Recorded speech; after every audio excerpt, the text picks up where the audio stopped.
l'association Ligne Rouge qu'on a créée il n'y a pas de si longtemps. Ce que je peux dire pour ces vœux-là, c'est que bon, l'année dernière, ça a été l'année de la définition de ce groupe, de qu'est-ce qu'était ce groupe et de la formalisation un peu de ce qu'on veut porter comme position politique. Le projet de reconstruction prend du temps, peut-être un peu plus que ce qu'on aurait souhaité. Mais du coup, ce constat qu'on fait nous amène à faire un constat plus général, c'est que nos difficultés à nous organiser, c'est les mêmes que la difficulté de tous les travailleurs et de toutes les travailleuses, qu'ils soient déjà militants ou pas, quoi. C'est difficile de se dégager du temps en dehors de son travail, en dehors de son militantisme syndical, et ce constat-là, c'est la prolongation de réalités concrètes de ce qu'on dit politiquement. Quand on dit que dans notre syndicat, qu'on est contre les cadences qui augmentent, c'est de la fatigue le soir qui empêche de sortir.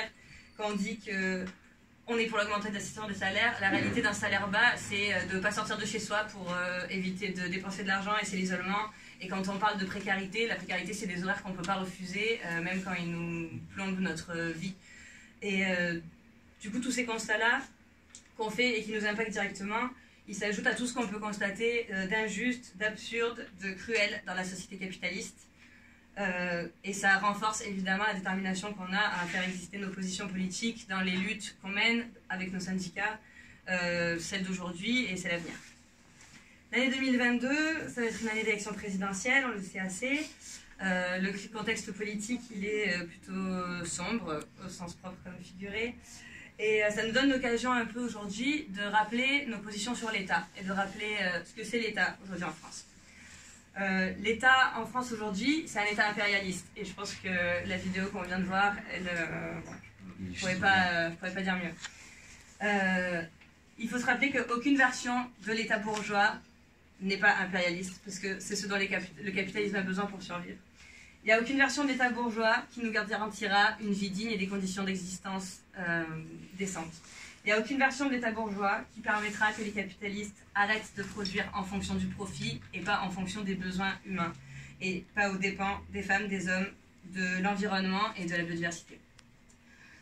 Souvent, on peut rappeler que tout ce que l'État semble nous garantir comme droit, et qu'on a l'impression que c'est garanti, comme ce qui reste du Code du travail, comme l'obligation des employeurs de cotiser à la sécurité sociale, comme le droit de grève, comme les congés payés, comme ce qui nous reste de services publics, en fait, ce n'est pas l'État qui nous les garantit, c'est le rapport de force de la classe ouvrière qui les maintient, ces droits-là. L'État, il n'a jamais créé aucun droit en notre faveur. Tout ce qu'il a inscrit dans ses institutions, ça a été inscrit par le rapport de force. En rappelant cette analyse-là, dans ce contexte électoral, on le fait pour... rappeler cette analyse-là, c'est pouvoir trouver des alliés de la reconstruction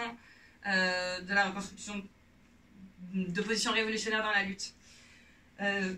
On pense que si le sectarisme ne doit pas avoir de place dans ce projet-là de reconstruction, de cette organisation de classe, c'est exclu d'envisager de travailler avec ceux qui pensent qu'on pourrait avoir un quelconque intérêt à sauver l'État bourgeois. Du coup, on peut souhaiter que cette année soit celle de la reconstruction et surtout celle de l'unité. On remercie les camarades de la jeunesse communiste pour leur invitation, pour l'organisation de ces vœux. On salue le travail qu'ils effectuent au quotidien et le courage de porter des positions politiques qu'ils estiment justes, même quand c'est difficile. On espère que l'année à venir sera riche en travail commun et qu'on saura tous ensemble construire des temps meilleurs. Voilà.